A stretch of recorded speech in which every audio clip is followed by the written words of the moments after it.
오늘 이 아침에 하나님께서 우리에게 주시는 말씀은 창세기 42장 18절로 25절까지의 말씀입니다. 창세기 42장 18절로 25절까지의 말씀, 우리 다 찾으신 줄 알고 함께 봉독하겠습니다. 사흘 만에 요셉이 그들에게 이르되 나는 하나님을 경외하노니 너희는 이같이 하여 생명을 보전하라.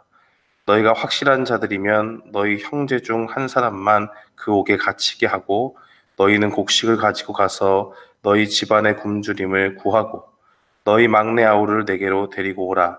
그러면 너희 말이 진실함이 되고 너희가 죽지 아니하리라 하니 그들이 그대로 하니라. 그들이 서로 말하되 우리가 아우의 일로 말미암아 범죄하였도다. 그가 우리에게 애걸할 때에 그 마음의 괴로움을 보고도 듣지 아니하였으므로 그 괴로움이 우리에게 임하였도다. 르우벤이 그들에게 대답하여 이르되 내가 너희에게 그 아이에 대하여 죄를 짓지 말라고 하지 아니하였더냐. 그래도 너희가 듣지 아니하였느니라. 그러므로 그의 핏값을 치르게 되었도다 하니 그들 사이에 통역을 세웠으므로 그들은 요셉이 듣는 줄 알지 못하였더라.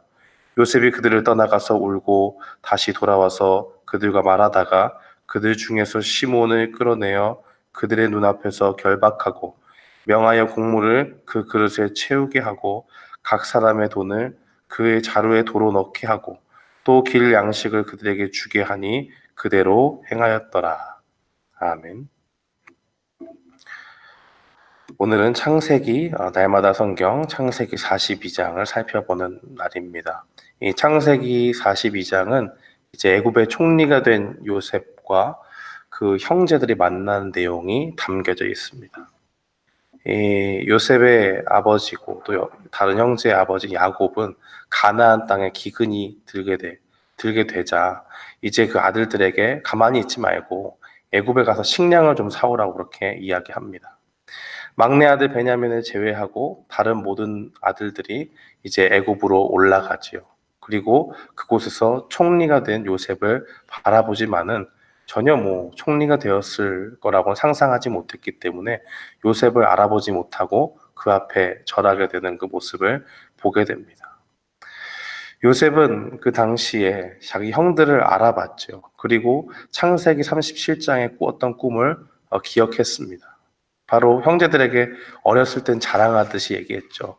내 꿈을 들어보십시오 라고 얘기하면서 내 단은 일어서고 나머지 단들이 내게 절합니다 라고 얘기하니까 형들이 그게 무슨 가당치도 않은 소리냐 하면서 그 일로 인해서 요셉을 굉장히 미워하게 되는 일들이 있었습니다. 요셉이 그때 하나님이 주신 그 꿈을 기억했습니다. 그리고 그들은 자기 앞에 나온 그 형제들을 가리켜서 정탐꾼이라고 그렇게 몰아세우기 시작했죠. 그리고 한 가지 요구사항을 얘기하는데 막내 베냐민을 데리고 오지 않으면 너희가 여기서 나갈 수가 없다라고 그렇게 이야기하면서 3일 동안 그 형제 모두를 가두게 됩니다. 그리고 나서 이 시몬 한 명만 구류하고 모두 그 아버지 야곱에게 돌려보냅니다. 그러면서 요셉이 우리가 오늘 본문에 읽었듯이 자기를 소개하기를 내가 하나님을 경외하는 사람이다 라고 이야기하면서 너희가 정말 결백하고 이 땅의 정탐꾼이 아니라면 너희 동생 베냐민을 데리고 오는 것을 통해서 너희가 정탐꾼이 아니라는 것을 증거해라 라고 그렇게 이야기합니다. 사실 이 일반적인 상황, 일반적인 가정의 상황에서는 거리가 있고 조금 어려움들이 있지만 사실 그렇게 어려운 요구는 아니죠. 동생 하나 데리고 오는 것이 크게 큰일 날 일이겠습니까? 요셉의 형제들은 그 이야기를 듣고 그렇게 하겠다고 말을 하죠. 그리고 21절에 보니까 형들이 서로 이야기하기 시작합니다. 우리가 요셉에게 한 일로 벌을 받고 있구나 라고 그렇게 자신의 잘못된 날들을 회상하게 되죠. 그가 살려달라고 우리한테 그렇게 애원을 했는데 우리가 그 괴로움을 보고도 듣지 않았기 때문에 지금 이 어려운 일들이 우리에게 일어나게 됐구나라고 그렇게 지난 날들의 잘못을 회상하게 됩니다. 그러다 그곳에 있던 그 장자, 마지가 되었던 르우벤이 다른 형제들에게 이렇게 이야기하죠. 내가 요셉을 해하지 말라고 너에게 분명히 이야기했는데 너희가 끝까지 너희 말을 듣지 않고 그렇게 악한 일을 행했으니 지금 그의 대가를 지금 지불하고 있지 않느냐라고 그렇게 이야기를 합니다. 요셉은 우리가 앞에 살펴본 바와 같이 총리가 되었고 형들은 알아보지 못했기 때문에 또 그 사이에 통역관이 있었죠. 그러니까 자기가 하는 이야기들을 당연히 형제들이 자기들끼리 이야기하는 것을 당연히 요셉이 이해하지 못했으리라고 생각을 하고 그 앞에서 그냥 편하게 이야기한 겁니다. 그렇지만 요셉은 그 말을 다 알아듣게 되죠. 감정을 주체할 수가 없으니까 잠깐 자리를 피해서 그곳에서 울고 옛날을 회상하면서 울고 다시 형제들과 함께 이야기를 하다가 그 중에서 형제 중에 시므온을 결박합니다. 그리고 요셉은 형제들에게 형제들이 가지고 온 자루가 있잖아요. 거기에 돈과 곡식을 채워놓고 길 가는 도중에 먹을 양식도 주라고 그렇게 아주 후히 대접을 하죠. 그런데 형제들 중 하나가 돌아가는 길에 여관에서 나귀에게 먹이를 주려고 자루를 딱 풀었는데 거기에 곡식만 있는 것이 아니고 돈뭉치가 있으니까 가슴이 철렁하는 것입니다. 이것이 무엇인가? 어찌 하나님이 우리에게 이렇게 하시는가 하고 놀라는 것이죠. 단순히 돈을 우리가 지불하지 않고 우리가 가지고 왔다 이런 의미뿐만이 아니고 지금 여러 가지 상황에서 너희는 정탐꾼이 아니냐.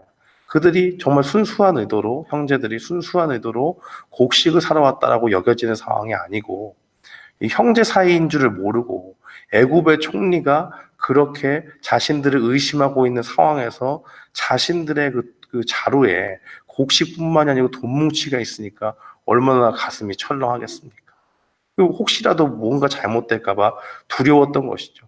자기들이 베냐민을 데리고 갔을 때 그들이 그것을 추궁하고 넘어지고 그때 돈이 없어졌는데 너희가 아니냐 이렇게 추궁하면 뭐 이거는 상상할 수 없는 일들이 벌어지게 되는 겁니다. 두려운 일이에요. 그리고 나서 아버지 애굽에게 돌아가서 형제들이 두려운 마음을 품고 애굽에서 일어난 일들을 자세히 보고를 합니다.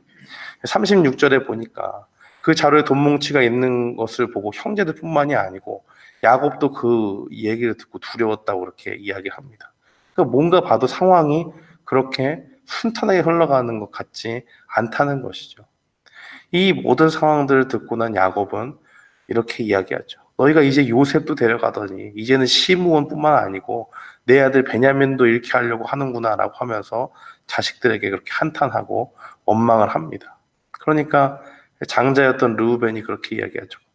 아버지 내가 책임지고 이 데려올 테니까 걱정하지 말라고 하면서 만일 내가 시므온과 베냐민을 못 데리고 오면 내 두 아들을 죽여도 좋습니다라고 그렇게까지 호언장담을 합니다. 야곱은 그 얘기를 듣고서도 르우벤의 제안을 거절하죠. 왜냐하면 요셉을 잃은 것도 슬픈데 어떻게 내가 베냐민까지 잃고 그 무덤에 만약에 진짜로 내가 베냐민까지 잃게 된다면 무덤에 들어가서도 슬플 것이다라고 그렇게 이야기하면서 오늘 창세기 42장의 이야기들이 끝나는 것을 보게 됩니다. 오늘 이 말씀 가운데 우리가 분명히 기억해야 될 것이 있습니다. 하나님은 이 요셉에게 주신 그 꿈들이 있었죠. 그런데 그 꿈을 잊지 않고 이루시는 그 하나님을 보면서 우리 하나님은 어떤 하나님인가라고 이야기할 때 하나님은 정말 그 약속하신 바를 지키시고 이 계획하셨던 바를 지키시는 하나님임을 보게 됩니다. 이사야서 46장 10절은 이렇게 증거합니다. 내가 종말을 처음부터 고하며 아직 이루지 아니한 일을 옛적부터 보이고 이르기를 나의 모략에 설 것이니 내가 나의 모든 기뻐하는 것을 이루리라 하였노라고 그렇게 증거합니다. 하나님께서는요, 우리에게 어떤 약속을 주시든지 그 약속을 결코 잊지 않으시고 조금 그것이 더디다고 느껴진다고 할지라도 반드시 이룹니다. 요셉의 상황들을 보세요. 가는 곳마다 형통했지만은 결국 그 신분이 무엇이었습니까? 종이고 죄수였습니다. 누가 자기가 생각해도 총리가 되리라고 생각하지 못했을 겁니다. 그러나 하나님께서는 하나님의 그 신비한 방법을 통해서 지혜를 주시고 꿈을 해석하게 하시고 그 일들을 통해서 총리로 세우시고 오는 형제들이 그 앞에서 절하게 하는 그 창세기 37장의 그 꿈의 내용을 그대로 성취하시는 그 하나님을 봅니다. 사랑하는 성도 여러분, 우리가 하나님께 받은 약속이 있습니까? 주님께서 이렇게 나에게 일하시겠다고 기도 중에 받은 것, 또 말씀을 듣는 중에 우리에게 하나님께서 확실한 약속으로 주신 것들이 있습니까? 그러나 그것이 당장 우리의 손에 주어지지 않는다고 할지라도 낙심하지 마십시오. 하나님은 분명히 그 약속을 기억하고 계십니다. 그리고 하나님의 적절하고 완벽한 타이밍에 그것을 그대로 이루어 주실 줄 믿습니다. 그러한 믿음이 우리에게 필요하다는 것, 오늘 본문은 우리에게 이야기합니다. 또 한 가지 본문을 통해서 우리가 깨달을 수 있는 것은 우리 가운데 죄를 철저히 회개하고 버려야 된다는 것. 이 요셉의 형들이 이 모든 지금 돌아가는 상황들을 보면서 자신들이 정탐꾼으로 몰리고 하는 이 상황들을 보면서 자기들 잘못을 뉘우치고 있잖아요. 이것을 하나님의 아주 큰 그림 가운데 있는 것입니다. 모든 형제들을 다 불러서 애굽 땅에서 정착을 시켜서 그 땅에서 번성케 하고 하는 일들을 하나님께서는 계획을 하고 계신데 그 앞서 이루시는 것들이 무엇이냐? 형제들과 요셉 사이의 관계를 화목케 하셔야 되죠. 그런데 그것의 전제는 무엇이냐? 형들이 자기의 잘못을 철저히 깨달아야 되는 것에 있습니다. 예전에는 형들이 몰랐어요. 누가 자기 형제를 죽인다는 것이 틀린다는 것, 누가 봐도 옳지 않다는 것 다 압니다. 그럼에도 불구하고 죄 가운데서, 질투와 시기 가운데서 그 잘못을 행했지요. 르우벤이 와서 말했지만 이미 모든 것이 다 끝난 상황이 되었고, 형제들은 뭐 양심의 가책을 그 이후에 성경을 살펴보면 느낀 적이 없어요. 그러나 오늘 본문을 통해서 형제들뿐만 르우벤은 알았지만 르우벤뿐만이 아니고 다른 형제들도 깨닫게 됩니다. 우리가 그때 이 죄를 지어서 하나님께 이렇게 큰 어려움을 당하는구나 하면서 그 죄의 심각성을 깨닫게 하시는 것이죠. 사랑하는 성도 여러분, 우리 하나님의 마음이 이렇습니다. 하나님의 백성들이 죄를 짓고 그냥 있는 것이 아니라 죄 가운데 있었다고 할지라도 우리가 그것을 정말 우리 자신의 의로움 가운데서 이렇게 할 수도 있는 것 아닌가라고 그렇게 잘못된 방향으로 간다고 할지라도 하나님은 오랜 세월을 통해서 그들 가운데 고난을 주심으로 어려운 상황들을 주심으로 죄를 깨닫게 하십니다. 그리고 하나님 앞에 그 죄를 회개하고 돌아오기를 원하시는 것이죠. 그러므로 우리가 날마다 주님 앞에 죄를 지었던 것이 있으면 주님 앞에 철저히 회개하고 나아가야 하는 것입니다.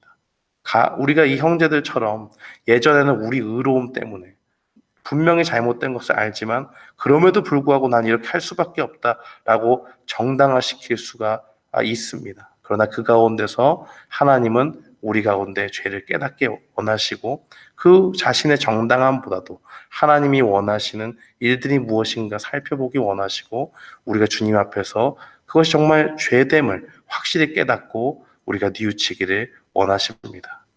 이 말씀을 통해서 오늘 하루를 살아갈 때 우리가 우리를 잊지 않고 우리에게 약속을 주셔서 이루시는 그 하나님을 기억하며 나아가야겠습니다. 또 우리 가운데 혹시 우리가 알지 못했던 죄가 있다면, 잘 깨닫지 못했던 죄가 있다면 그 죄를 깨닫고 주님 앞에 회개의 심령으로 나가야 될 줄 믿습니다. 우리 이 사실을 기억하면서 오늘 하루도 주님 붙잡고 우리의 죄를 회개하고 신실하신 그 하나님을 바라보며 나아가는 우리 모두가 되기를 주님의 이름으로 축원합니다.